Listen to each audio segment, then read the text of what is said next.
Hello, fellow YouTubers. J-Bo here once again, without any fancy intro and things to make you go, will you get to what you're doing?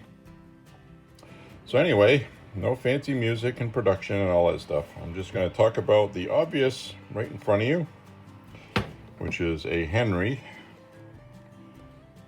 Big Boy Brass Carbine. So this one does not have the side loading gate, and I will add some still pictures of this as well, so you can see the full length of it. But the purpose of this video is to show you some close-ups of this wonderful rifle. So this is the hexagonal barrel, actually octagonal, 1 2 3 4 5 6 7 8-sided. So there you go. But anyway, it has the traditional front sight design that you see on many of these old lever guns, with the center brass bead, which is very easy to see and get a good sight picture. And this is in 357 Magnum / 38 Special. And we have the tube fed magazine, which some people are either a fan of or not a fan of. And I have to be honest, I've owned this for a while and I'm used to it, but I would prefer the newer Henry style of having the side loading gate over here, or you can use the tube because it comes with both. So that's a good option.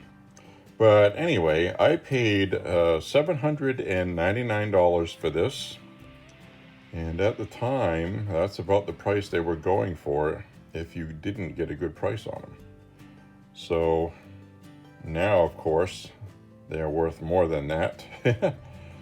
And as you can see in the detail in here, these are just so well made, easy to maintain, beautiful walnut. And the thing with Henry's is made in the United States. All the materials comes from the USA, including the walnut, which I believe the website says comes from either Arkansas or Missouri or a couple other places. But that is American walnut. And sometimes you can get these with really nice flame patterns in them and wavy grains. But as you can see, this is used. I use this, I shoot it often. It's very difficult to get these to stay looking brand new.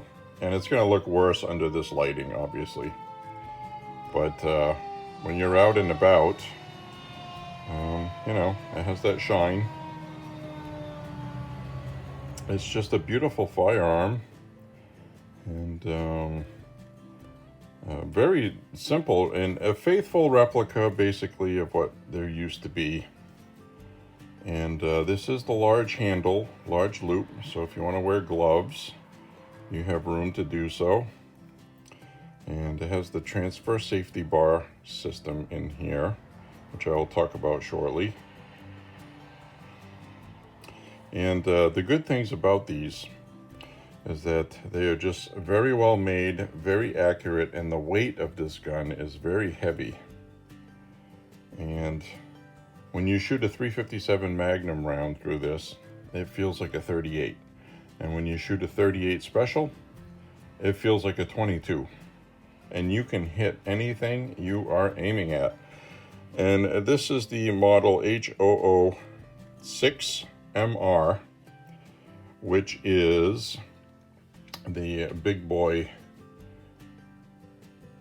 brass carbine. And it has the shorter barrel. And you will see some of these online where the end cap for the tube actually goes before the front sight down here. And in fact, if you look at the catalog on the Henry site, this says a 7+1, but I can get 8+1 in here for 38 specials. So there's an extra round I can get in here because they added this little extra length that you see on some of these that go up just about even with the front sight. So I don't know if they did that for one specific year. This is a 2016 model. The data manufacturers was 2016. I had asked them on the telephone when I called them to get a new firing pin, which I'll talk about in a second. And we have the Henry repeating arms on the barrel, a traditional style buckhorn sight with a dovetail and a locking screw, which you do have to use Loctite. Now, when I bought this a couple years ago, I just very slightly adjusted this, locked that down, haven't had to touch it since. Everything has been perfect on this rifle. So anyway, Bayonne, New Jersey, made in USA. On the other side, we get caliber 357 Magnum, 38 Special. And I would imagine you'd be able to shoot 38 long Colt and 38 short, which you can find, albeit rare. Maybe you load your own or something like that, but anything that's basically the same as what a 38 Special will chamber in this. And of course, when you have the 357, you can chamber 38 and not the other way around. If you had a 38, you could not put a 357 in it because of the shell casing length. But what's really good about these rifles is how absolutely buttery smooth. I mean, that is just perfect. And it does not have the hammer extension, but you can get those. You can get a Henry one, and plus there's other, I think Uncle Mike's makes one that fits on here. It's not the same as the Marlin, so you will definitely need one that will fit this. And it's tapped for scope or some kind of rail or whatever you want to do, but I shoot this 100 yards, just iron sights, and it is dead on accurate. And I'm going to attach a video at the end of this, shooting from, I think it's about 42 to 48 yards maybe. And you'll see me shoot a little 3-inch hanging steel target from that far, just using iron sights. And I don't have the best eyes in the world. I'm over 50. So these are just really good rifles, easy to see. And you can see on that sight, that white diamond. And I believe, I've never done it, but supposedly you can take that insert out by loosening that screw. And you can flip that another way. Supposedly there's a different kind of notch you can look through. So I think it has a U notch and a V notch, and you can choose which one you want. But I use the V one because it just works for me.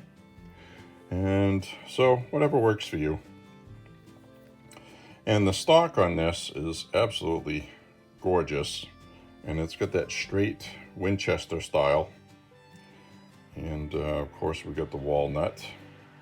And we got the brass butt pad. Butt plate, I should call it, because there's no pad on it. And it is, this one here is slightly marred up, and which is fine. It's used, you know, I use it. And I do have one of these that I do put on here. I just took it off for the video so you could see. And of course, this leather wrap on the lever is, I did that myself with a kit. I think it was only like $10 or less. I think I got that on Amazon. And you can see I messed one of them up here, but I got most of them okay. It's like, you could tell I started here. I was like, okay, well that's not, oh, I figured it out. Too late. So sometime when I go to replace it, hopefully I'll remember how to do that next time. But anyway, not too bad. And it does reduce the knuckle hitting steel when you're shooting, because you can get going pretty fast with this, which I will show you shortly with these snap caps, which I do take a paint pen and color those if I want to see if the firing pin is hitting properly. So you color that in with a paint pen, and then you can see where the firing pin hits. And so anyway, these ones are pretty good. Now, the Henry catalog tells you expressly that you must use 158 grain or higher ammunition for best results, including the 38 Special. But as you know, 38 Special is usually less than that when you buy it, but you can get the 158 grain. But to be honest with you, I've not really had too bad of an issue with 38 Special less than 158 grain, but once in a while you will get a hang up. And I'm mentioning that because I'm going to cycle 6 of these through here, and it is gravity fed, so the rifle has to be upright and not tilted to the side when you do this. So you should know that when you use a lever rifle, that it has to be parallel with your line of sight and gravity. So it can't be off to the side either way, or you will have issues, because that's just how the feed ramp and how it feeds from the tray, the lifter that's inside, gizmo thingamajiggy. So anyway, what you do is, you can see it's notched. You turn that, and then you take the tube out. Some people just put it this far so you can drop a round in, and it slides down on its own, or you can just take the tube out and do it that way. And I'm going to feed these dummy rounds in here, and these are snap caps. They will not fire, and so we'll just put in 6. And I'm trying to do this and look at the video screen too. Then you give it a turn, and it locks in that notch. You see that? There's a pin that locks in that L notch. And now you're loaded up. So what you want to do is, we'll see if this will work now that I've set it. And it does. So you should see the shell come out, just like that. And you can go pretty fast with these. So you can do that as fast as you can fire. And there's the bolt, which, you know, it's basically a 2 firing pin system like Marlin. You can see that spring-loaded part here that goes to another part in here. Maybe we could show this. See, there's a first firing pin and a second firing pin, and they work in tandem together as one unit. So just wanted to show you that. And it does clear the hammer. And when you close this, it's kind of like the Marlin and not like the Winchester. With the Winchester, you kind of have to hold this closed so you can shoot. And on the Marlin, it just kind of like closes on its own and you're ready to fire. Now this does use a transfer bar safety and it does work. So if you pull the trigger like this, take your finger off the trigger, then you let the hammer go, it won't fire. And I have field tested that a few times to make sure that's the case. But again, treat it like it will fire and don't do that on purpose. It's just a safety feature. It does work, and I just wanted to show you that.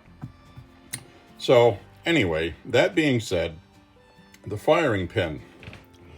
Well, apparently Henry's seem to have a reputation for the firing pin breaking, and I can verify that because this one broke after about 2 years. Now, in fairness, it's a drag when that happens, but how that happens is you load up 8+1 in 38 special, or 7+1 with 357 Magnum, and then you start shooting, and you lose count of how many you shot, and then what do? You fire that on an empty chamber, basically dry firing it, which you're not supposed to do. So over a period of time, if you miscount and you fire, the end of the firing pin will break off. And I have a photograph of that as well. I will add on to this, or splice it in here or something. But anyway, that's how that happened. But I called Henry and got an actual answering service person to answer. They took care of things right away, and I wasn't even done explaining how it happened or what happened. And he just said, give me your address, we'll get one right out to you right away, no questions asked, I just need the model number, blah, blah, blah, blah, blah. And literally it was taken care of in minutes. And then about 3 or 4 days later, United States Postal Service, I got a new firing pin and installed it.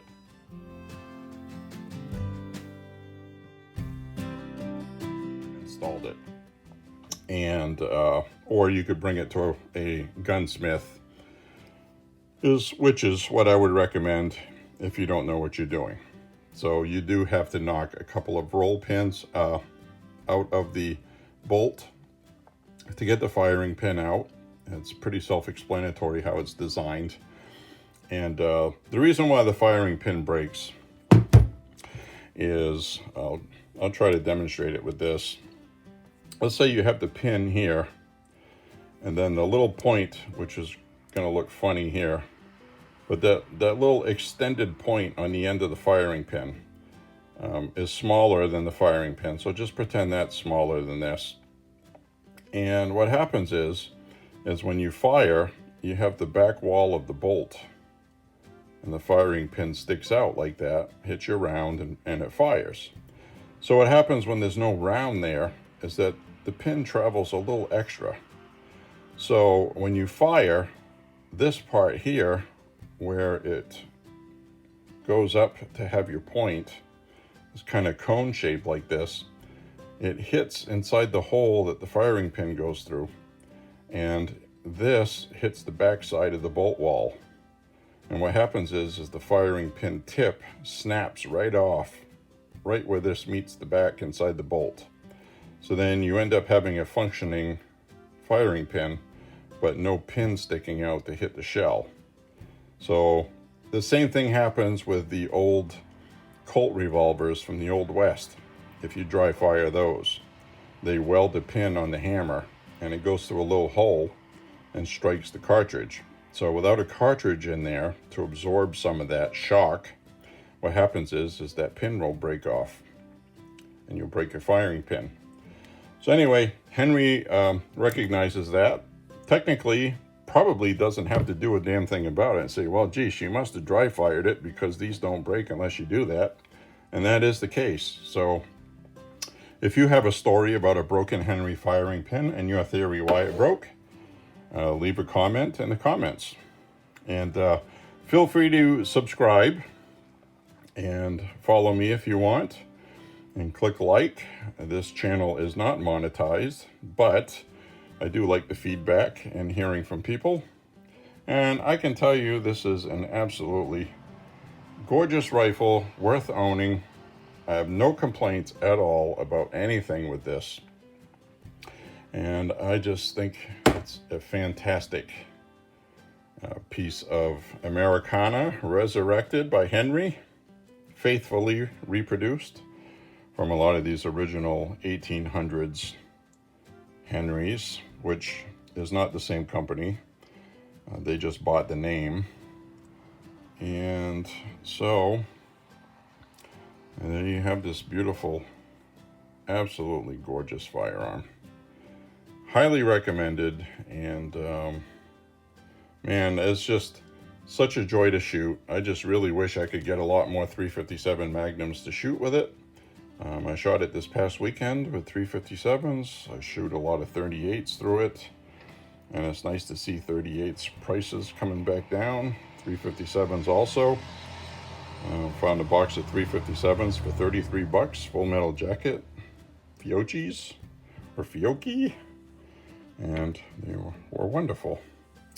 So anyway, as always, stay faithful to the Second Amendment and support this stuff that's going on with the Second Amendment now and all this crazy lunatics that don't understand. And so anyway, spread the word and talk to people about firearms and the Second Amendment and explain why it's there.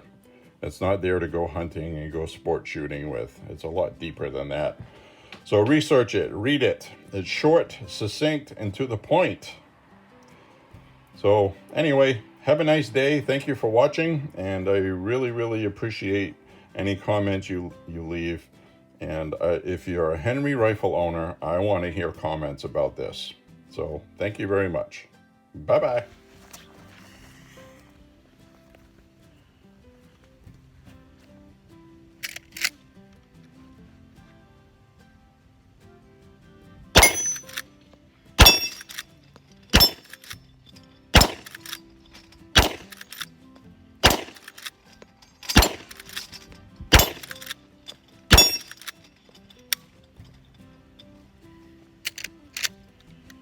Yeah, boy.